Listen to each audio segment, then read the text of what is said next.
नमस्कार, मैं हूं अंकुर और आप देख रहे हैं सत्य हिंदी का न्यूज बुलेटिन। एक नजर अब तक की सुर्खियों। महाराष्ट्र में कैबिनेट बंटवारे को लेकर चल रहे विवाद का समाधान ढूंढने के लिए मुख्यमंत्री देवेंद्र फडणवीस ने गुरुवार को पार्टी के वरिष्ठ नेता और केंद्रीय गृह मंत्री अमित शाह से मुलाकात की। बीजेपी के संभावित मंत्री कौन होंगे और उन्हें क्या हिसाब किताब दिया जाएगा, इसकी जानकारी भी फडणवीस ने अमित शाह को दी। वहीं गृह और शहरी विकास मंत्रालय में फंसे एकनाथ शिंदे नाराज हैं। वो शाह के साथ बैठक करने दिल्ली नहीं आए और महाराष्ट्र में ही रहे, यहाँ तक कि अपने ठाणे स्थित घर पर ही रहे। ऐसे में शिंदे के नाराज होने के कयास और तेज हो गए। खबर चल रही है कि फडणवीस ने अमित शाह को एकनाथ शिंदे की नाराजगी की जानकारी दी, तो अमित शाह ने फडणवीस से कहा कि शिंदे को कॉल लगाएं। फडणवीस ने कॉल लगाया। इसके बाद दोनों नेताओं के बीच विभाग बंटवारे और कैबिनेट विस्तार पर चर्चा हुई। इसके लिए बीजेपी प्रदेश अध्यक्ष बावनकुळे को शिंदे के आवास पर भेजा गया था। उन्होंने ही शिंदे से बात कराई। शिवसेना यूबीटी के नेता संजय राउत ने शुक्रवार को आरोप लगाया कि अजित पवार शरद पवार की पार्टी के सांसदों को अपने पाले में करने की कोशिश कर रहे हैं। उनका बयान अजित द्वारा नई दिल्ली में शरद पवार से मुलाकात के एक दिन बाद आया। राउत के मुताबिक भाजपा ने अजित को एनसीपी एसपी को तोड़ने का निर्देश दिया है। अजित पवार को शरद पवार के नेतृत्व वाली एनसीपी के कम से कम 5 से 6 सांसदों को शामिल करने के लिए कहा गया है। अजित से कहा गया है कि अगर वो चाहते हैं कि उनके किसी नेता को केंद्रीय मंत्रिमंडल में जगह मिले तो उन्हें शरद पवार को तोड़ना होगा। महाराष्ट्र विधानसभा चुनाव के बाद महाविकास आघाड़ी में टकराव देखने को मिल रहा है। ऐसे में शिवसेना यूबीटी ने कुछ महीनों में होने वाले बीएमसी चुनाव अकेले लड़ने के संकेत दिए हैं। अब संजय राउत ने कहा है कि महाविकास आघाड़ी के सहयोगियों ने इन चुनावों में साथ मिलकर लड़ने के बारे में अभी तक कोई निर्णय नहीं लिया है। उन्होंने कहा कि अभी तक कोई भी नगर निगम या स्थानीय निकाय चुनाव गठबंधन में नहीं लड़ा गया है, तब भी जब कांग्रेस और एनसीपी और शिवसेना और बीजेपी के बीच गठबंधन था।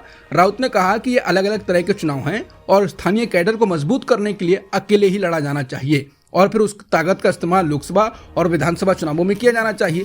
संजय राउत ने कहा कि जो लोग स्वतंत्र रूप से चुनाव लड़ना चाहते हैं उन्हें निश्चित रूप से स्वतंत्र रूप से चुनाव लड़ना चाहिए। बता दें कि शिवसेना यूबीटी आगामी नगर निकाय चुनावों के लिए प्लानिंग कर रही है और वापस अपनी कट्टर हिंदुत्व वाली पिच पर खेलने की कोशिश में है। संजय राउत के बयान पर प्रतिक्रिया देते हुए कांग्रेस नेता विजय वडेट्टीवार ने कहा कि शिवसेना यूबीटी नेता ये टिप्पणी हताशा के कारण कर रहे हैं। वडेट्टीवार ने कहा कि वो एक स्वतंत्र पार्टी है और अगर सेना स्वतंत्र होना चाहती है तो वे उनकी पसंद है। कांग्रेस नेता ने कहा कि हम गठबंधन में चुनाव लड़ने को तैयार हैं, लेकिन चूंकि राउत ने सेना यूबीटी के अकेले चुनाव लड़ने के रुख को पेश किया है, इसलिए हमें उनके रुख पर स्पष्टता की मांग करनी चाहिए। 2024 बीजेपी के लिए शानदार रहा। लोकसभा में कमजोर होने के बाद 8 राज्यों में विधानसभा चुनाव हुए। इनमें से बीजेपी 5 राज्यों में सरकार बनाने में सफल रही। हालांकि 2025 में उसकी राह कठिन होती दिख रही है। 2025 में 2 राज्यों में विधानसभा चुनाव हैं, पहला दिल्ली और दूसरा बिहार। इन दोनों राज्यों में 2020 में विधानसभा चुनाव हुए थे।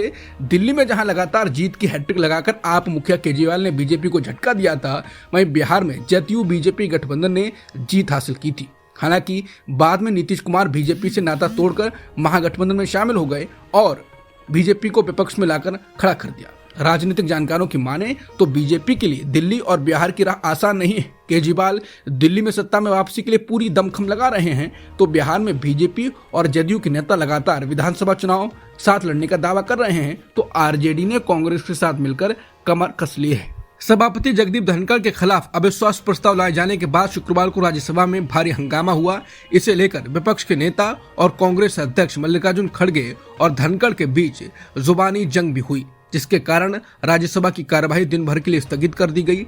राज्यसभा में विपक्ष के अविश्वास प्रस्ताव पर धनखड़ ने कहा कि मैं किसान का बेटा हूं, मैं किसी भी स्थिति में कमजोर नहीं पड़ूंगा, मैंने काफी सहन किया है। इस पर खड़गे ने कहा कि अगर आप किसान के बेटे हैं तो मैं भी एक मजदूर का बेटा हूं। खड़गे ने धनखड़ को ललकारते हुए कहा कि मैंने आपसे अधिक चुनौतियों का सामना किया है। आप हमारी पार्टी के नेताओं का अपमान कर रहे हैं, आप कांग्रेस का अपमान कर रहे हैं। हम यहाँ आपकी तारीफ सुनने नहीं आए हैं, हम यहाँ चर्चा के लिए आए हैं। शुक्रवार को कांग्रेस सांसद प्रियंका गांधी ने संसद में अपना पहला भाषण दिया। संसद में दिए अपने पहले भाषण में ही प्रियंका गांधी ने महफिल लूट ली। विपक्षी सदस्यों ने भाषण के दौरान बार बार मेजें थपथपाई। प्रियंका ने अपने भाषण में उन्नाव रेप केस का जिक्र किया, संबल हिंसा की बात की, उनके बहाने बीजेपी को घेरा, कहा कि देश का संविधान है, संघ का विधान नहीं, जाति जनगणना क्यों जरूरी है इसके पक्ष में तर्क दिया।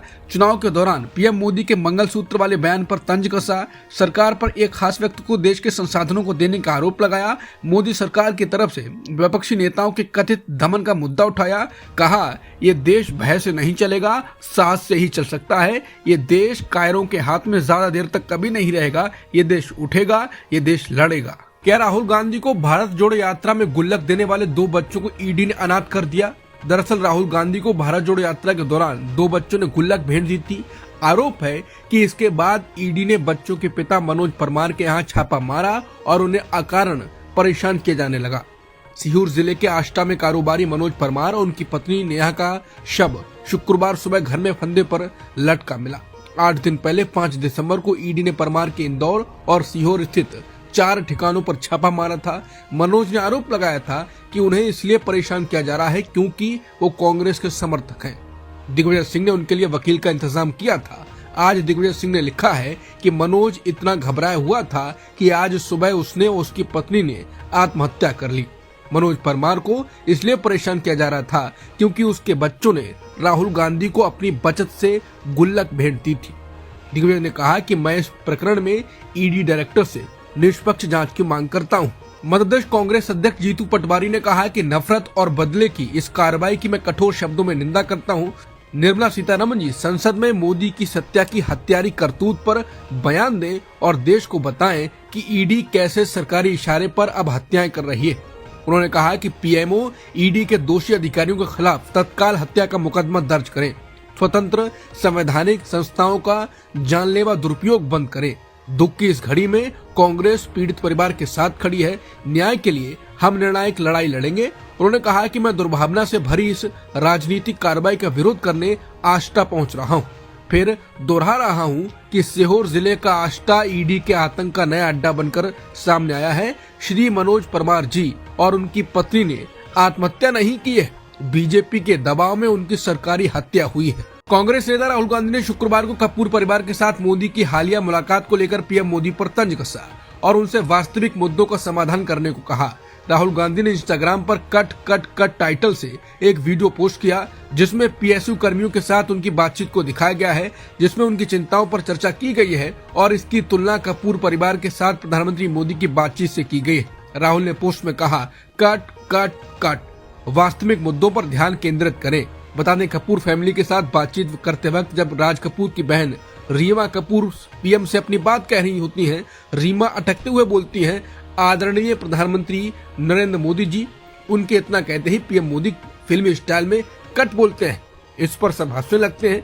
उसी को लेकर राहुल ने तंज कसा। बीजेपी की उम्मीदवार रेखा शर्मा राज्यसभा की सदस्य बन गई हैं। शुक्रवार को हरियाणा से उन्हें निर्विरोध निर्वाचित किया गया है। बीजेपी के नेता कृष्णा लाल पवार विधानसभा के सदस्य चुने गए हैं। इसके बाद एक सीट खाली हो गई थी। रेखा शर्मा राष्ट्रीय महिला आयोग के अध्यक्ष रह चुकी हैं। निर्विरोध चुने जाने के बाद चंडीगढ़ में उन्होंने रिटर्निंग ऑफिसर से प्रमाण पत्र लिया। हरियाणा के बीजेपी सांसद रामचंद्र जांगड़ा ने किसान आंदोलन को लेकर विवादित बयान दिया है।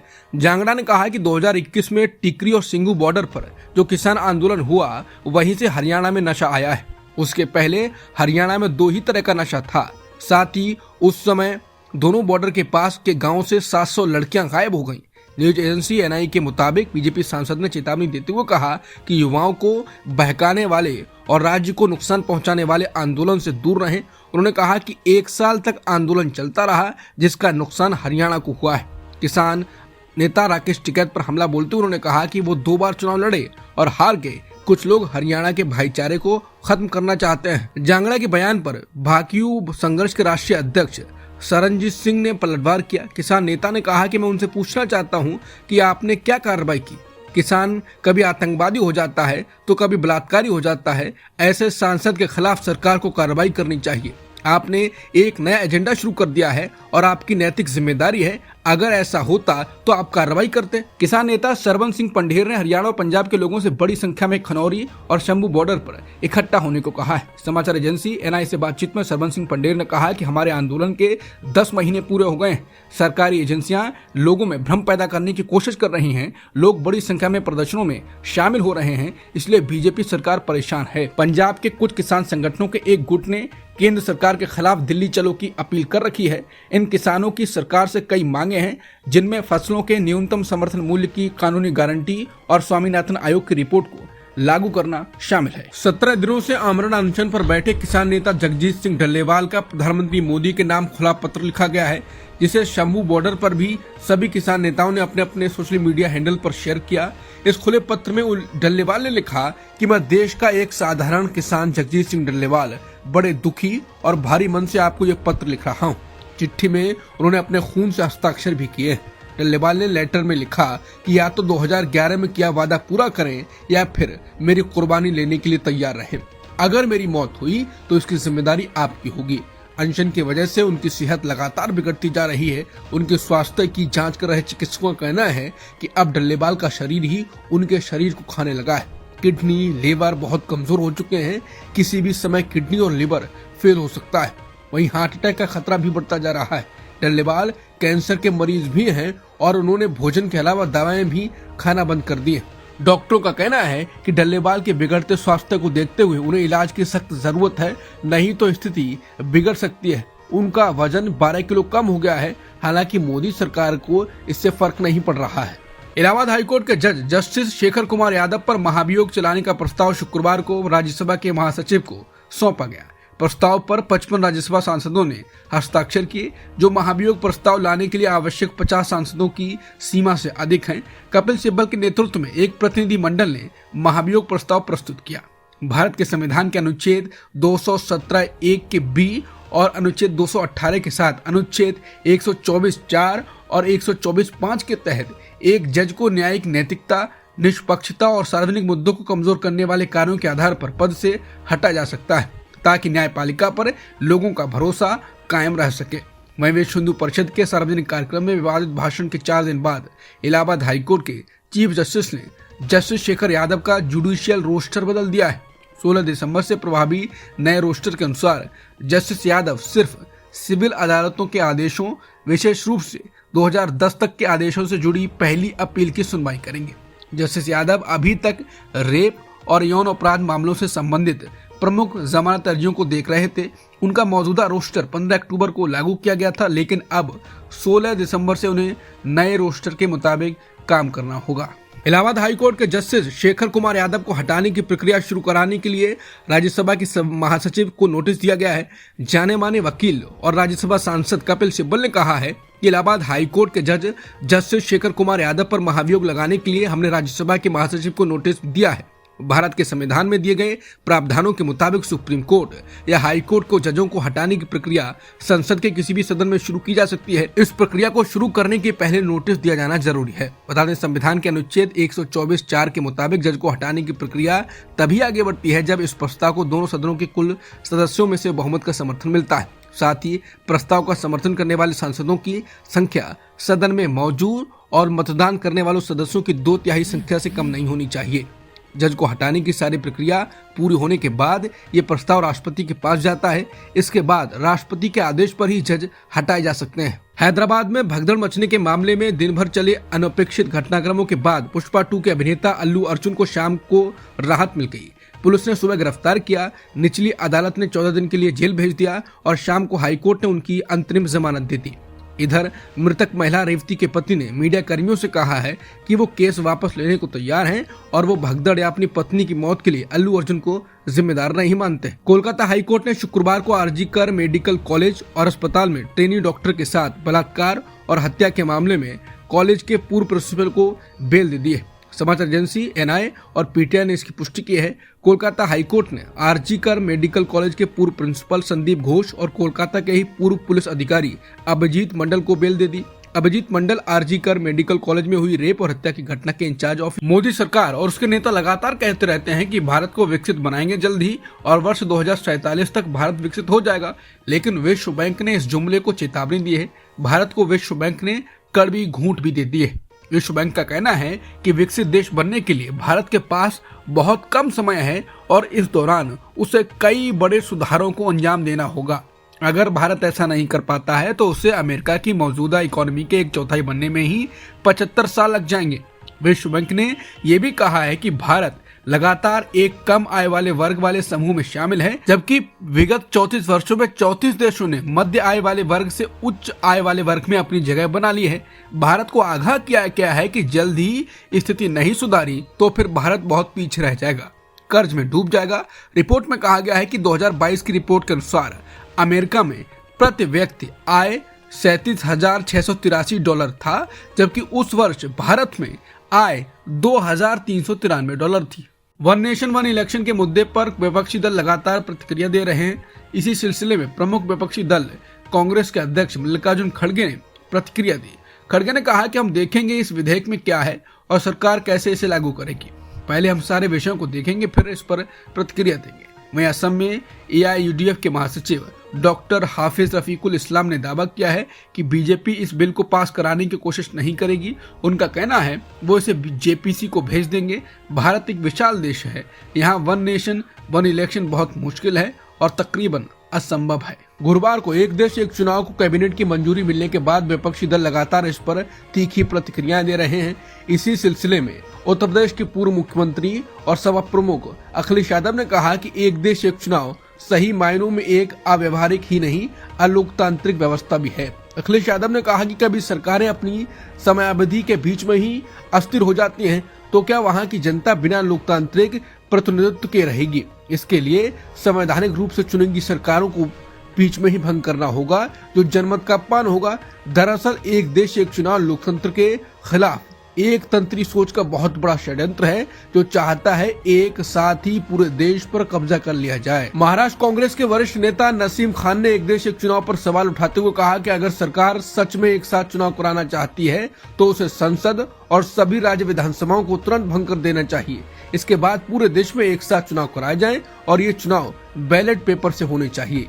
EVM को लेकर उठे विवाद पर नसीम खान ने कहा कि हमारा ये मानना है कि चुनावी प्रक्रिया में पारदर्शिता होनी चाहिए।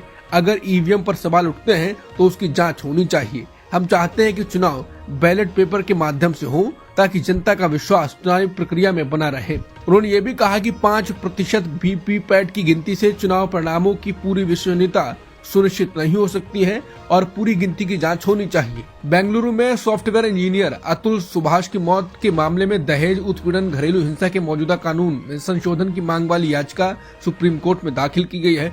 इस याचिका में मांग की गई है कि सुप्रीम कोर्ट के रिटायर्ड जज की अध्यक्षता में एक कमेटी बनाई जाए जो इन कानूनों में सुधार को लेकर अपने सुझाव दे। याचिका में मांग की गई है कि शादी के दौरान जो भी गिफ्ट पैसा दिया जाए उसका मैरिज रजिस्ट्रेशन के दौरान रिकॉर्ड में जिक्र किया जाए। सुप्रीम कोर्ट के वकील विशाल तिवारी ने याचिका दाखिल की है।